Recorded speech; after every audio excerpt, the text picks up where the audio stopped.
Did some shows in China, all in Chinese, picked it up at the Y. It's not that hard. It wasn't that complicated. You visit some places and you think, all right, there's a language barrier, but I could get by. In China, I was like, oh, if I got lost, I would die here. I wouldn't last a half a day. Everyone's looking at me like I'm a ghost anyway. The Chinese were very nice. They were fascinated with my pale blonde children. Many of them wanted pictures with my kids. They didn't really ask, they just grabbed a kid. Can I have a picture with this one? I guess you're gonna. And when they were done with the picture, they would rub my blonde kid's head, because, you know, they're my kids, but they're also lucky objects. And after this happened a couple times, I was like, hey, we should charge, right? China was fascinating and exhausting. I brought my kids to the Great Wall. We saw the terracotta warriors. We walked through the Forbidden City. We rode in a rickshaw. And when we were leaving, I asked my 5-year-old, I said, what was your favorite part of China? And he said, I like that time we saw the truck with the pigs on it. Because at one point, we were stuck in traffic and this truck pulled up and it had pigs in cages. And that was his favorite part. After the 15-hour flight. And I remember when that truck pulled up, because I remember looking at those pigs and feeling sorry for them, but those pigs looked happy. It was almost like the pigs were looking at me and my 5 screaming kids going, well, at least we're not that slob. I did love doing shows over there. You never knew what was going to work. Sometimes there's a language barrier, there's different references, there's famous people in other countries we've never heard of. I was doing this show in Ireland doing the sound check before the show, and the sound guy was like, do you have any special requests? And I jokingly said, well, I'll probably close my show by singing Raglan Road, which is a famous Irish folk song based on a famous Irish poem. And the sound guy was like, oh, I don't recommend that. And I was like, well, I was kidding, but why? And he goes, well, recently Billy Joel did that. And I was like, who's Billy Joel? And he goes, you don't know who Billy Joel is. I was like, I'm from another country. I don't know who's famous here. What is it, Superman's dad? I don't know. He goes, Billy Joel is from America. And I was like, oh my gosh, there's an American who's famous in Ireland that I've never heard of. There's no Billy Joel, piano man, uptown girl. And I was like, oh, you mean Billy Joel?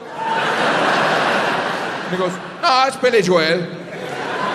For a second, I thought, maybe he's right. This wouldn't be the first time I've discovered I mispronounced someone's name for my entire life.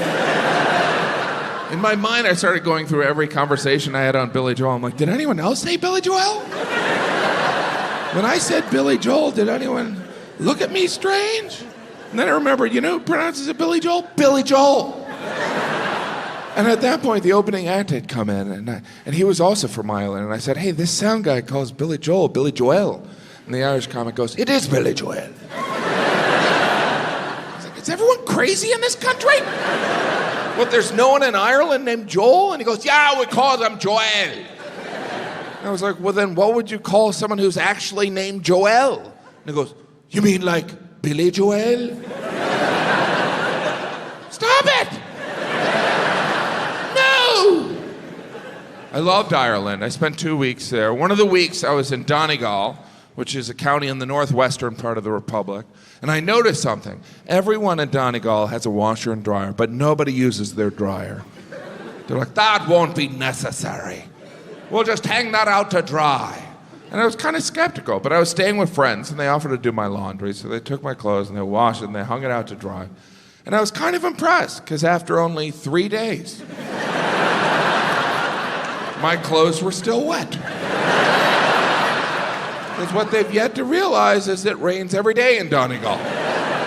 It's like living in a shower. But my friend, she was so proud of the line dried. She goes, isn't that just better? Doesn't that smell glorious? Meanwhile, I'm holding a wet t-shirt. Yeah, this is great. I can just pretend I got off a log ride. Nothing better than waking up on a cold morning and putting on a wet Billy Joel t-shirt. Spain is home of the siesta. The siesta, and I'm a nap taker, so and I've always felt shame about napping. I'm like, oh, I'm lazy. But now I realize I'm Spanish. Ole. I wish I was Spanish, right? Because then I would have like one of those long last names, where it's like a combination of the mother and the father's last name. So my name would be Jim Gaffigan. Gaffigan. This man is an idiot. He is not the siesta. The siesta, of course, it's no longer practical, but I do admire how the Spanish still have pride in the siesta. The siesta, we came up with that. That was our idea, to do nothing.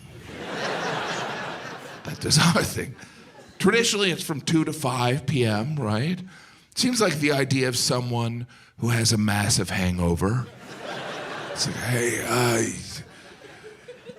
you know that time, like, from lunch to dinner?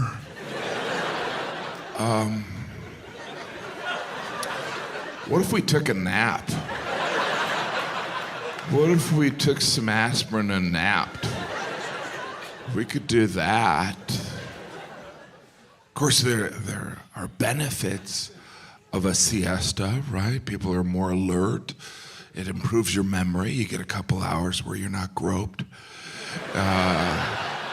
I think it's interesting how the Spanish, you guys defend the siesta. Like there's a justification. They're like, well, the siesta, our lunch is the most important meal. I'm like, it shouldn't take 3 hours.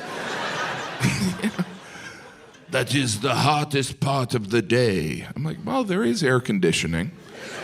I mean, just not in Spain, but there is air conditioning. I've been in Spain in July, and I feel like you guys are undecided about air conditioning. You're like, well, do we need air conditioning? I mean, the roads are melting, but do we need it? Yeah, we'll deal with that mañana.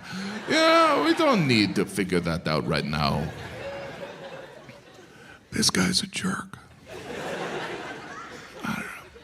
It's supposed to be a short nap, right? It's supposed to be just 20 minutes. Short nap. Everything's small here. Small nap, small food, small cars. You guys can't commit to anything.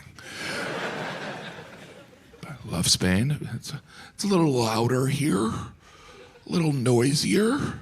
It's very loud. And I'm an American. I come from New York City. I have 5 young children. And it's quieter there. It's like, I don't know if this entire country is filled with deaf people, but I see you sit across from each other and yell at each other. I'm like, settle down, everyone. Settle down. Apparently because of the noise, the news that smoking is bad for you hasn't come up here. Maybe someone should yell that out. I feel like you guys are smoking like it's actually good for you. You're like, yeah, you work out, I'm smoking. Woo, woo. Nailing it. Speaking of loud noises, I saw flamenco, which was so impressive. And I tell you, after like 10 minutes, I was like, I've seen enough. It was truly impressive. It was very impressive. But there's all the clapping and the stomping and the snapping. It's like a competition who can make the most noise. It's like, what about this?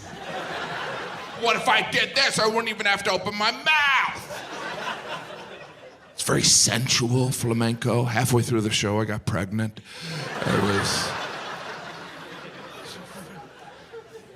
No smiling, though, right? Always...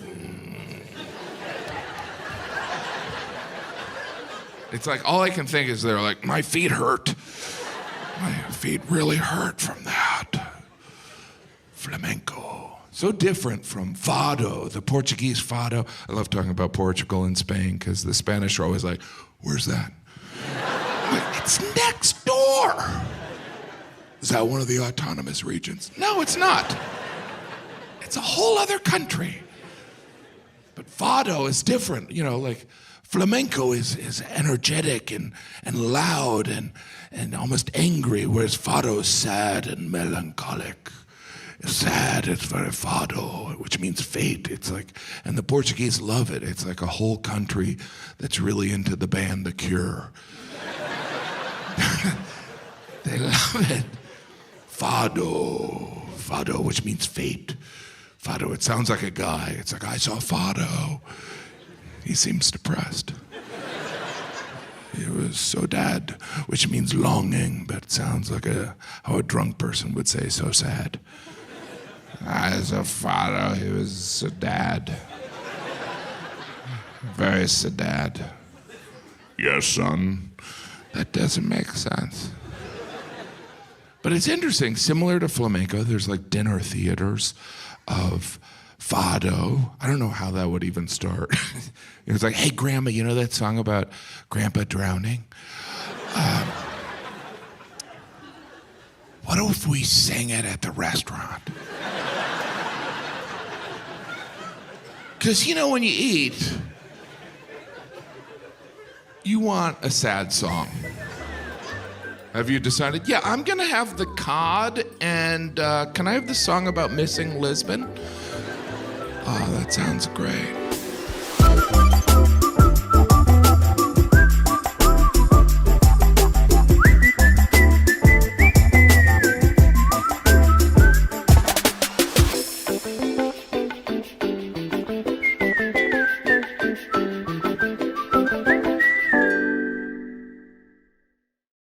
Everything about Canada is pleasant. Even the Canadian flag. Most national flags have all these macho symbols like Mexico's an eagle eating a snake, America's stars and stripes, and Canada's just like, just put a leaf out there.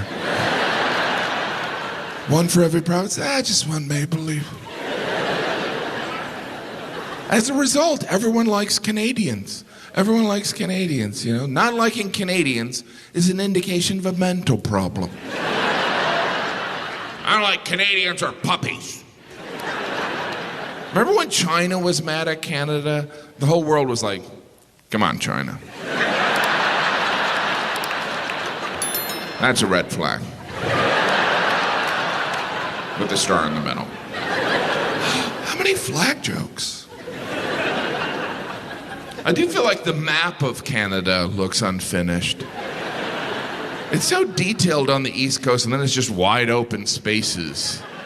It's almost like someone was working on it and they fell asleep. And his boss comes over and is like, are you done? What? Yeah, I just got to put some names in Prince Edward Island and Nova Scotia. Oh, so much land.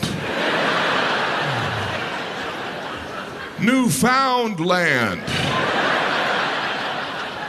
The boss is like, are you done? Yeah, I'm done. Columbia, that's a country, all right. British Columbia. I've been to British Columbia. It's not very British or Columbian. Vancouver was like a rainy Seattle. Spent a week in Vancouver. Somehow it rained for 2 weeks. But you guys had fun naming things Vancouver out there in British Columbia. Vancouver Island, Vancouver City, which is not on Vancouver Island, North Vancouver, West Vancouver, South Vancouver, Washington State, you can have a Vancouver. Everyone gets a Vancouver. Everyone gets one. It does appear you guys struggled with naming things a little bit. It's like Regina, Moose Jaw. Do you want people to go these places? And then, of course, there's the St. John's fiasco.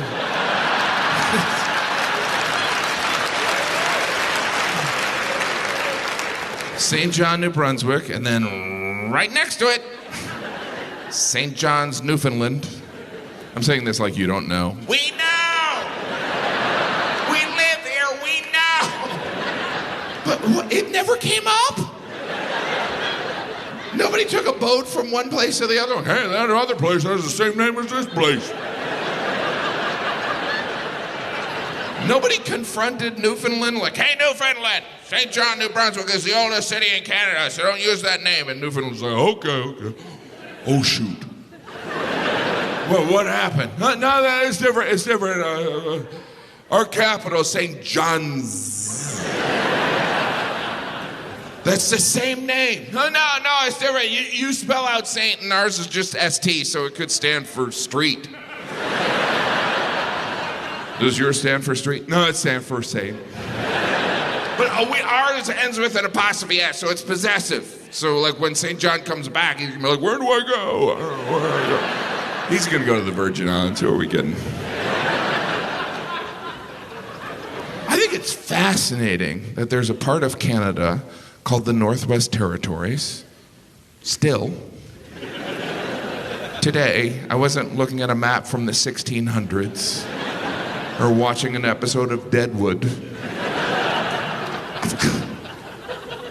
Name your country. Northwest, there are people that live there.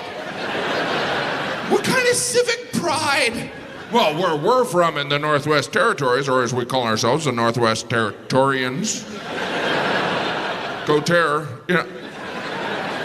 How dismissive. It's like Northwest Territories. Can we be a province? No. You may not. How about a territory or a yard? How about Northwest Storage Area?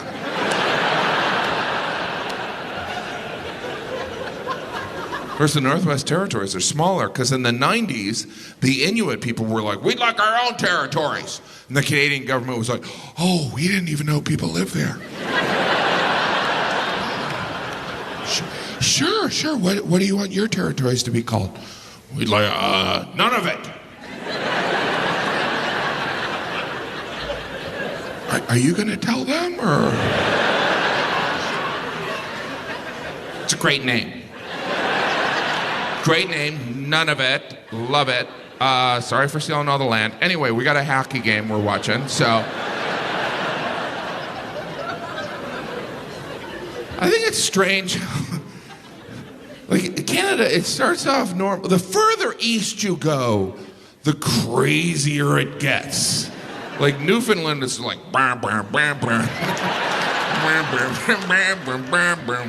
Newfoundland is like the crazy uncle that you don't introduce to friends until you've known them for a long time. You're like, I don't want them to think I'm like that.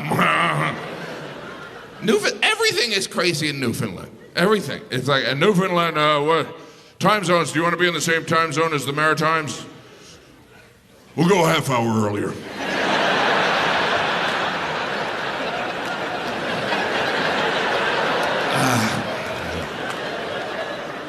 Worldwide time zones are done by the hour. We'll go half hour.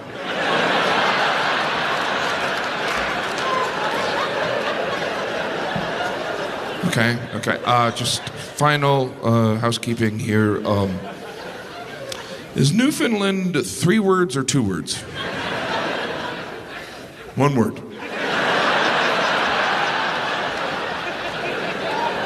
Thank you very much. Thank you. Because Canada starts off pretty normal on the West Coast. British Columbia, it's like beautiful natural resources. They shoot TV shows and movies there. That's like your California, right? And then there's Alberta, where it's like oil and cowboys. That's like your Texas.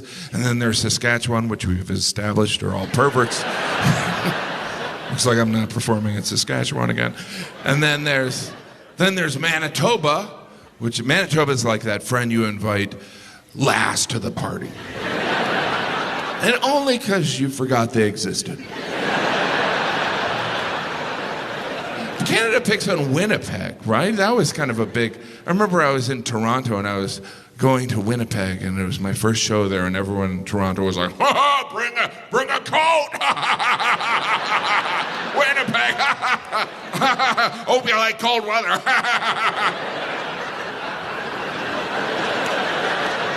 I'm not sleeping outside. Then I got to Winnipeg and I was like, oh, they're right. They nailed it. I went to Winnipeg in February. Well, that's when you want to go. It was 50 below. 50! By the way, at that point, it doesn't matter if it's Celsius or Fahrenheit. It's kind of like hell. It's just bad. And you forget how cold it is. You forget how cold it is, and then you step outside, and you're like, oh! And that's why your national anthem starts that way. It's like, oh, Canada.